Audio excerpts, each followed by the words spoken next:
अस्सलाम वालेकुम। मुझे ना देसी चिकन चाउमीन बहुत पसंद है, तो मैंने पहले इसमें सब्ज़ी ऐड कर ली, जैसे बंद गोभी, गाजर और शिमला मिर्च। इसको फ्राई करने के बाद ही ना मैंने सब इसमें मसाले ऐड कर दिए थे, जैसे नमक, धनिया पाउडर, कुटी हुई लाल मिर्च। बस इतने सही मसाले ऐड करके मैं इसको भून लिया।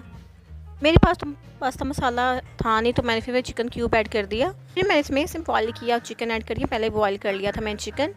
उसके बाद सॉसेज ऐड कर दिए, जैसे कि चिली सॉस, केचप। इसको अच्छी तरीके से मिक्स कर लेंगे।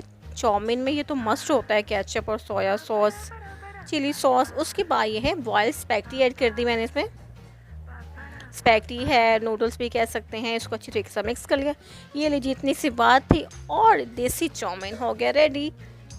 अब इसको डिश आउट करें और भी मज़े से खाएं। आपको ये मेरी वीडियो पसंद आई हो तो प्लीज़ लाइक, शेयर, सब्सक्राइब ज़रूर कर देना और दुआओं में याद रखना।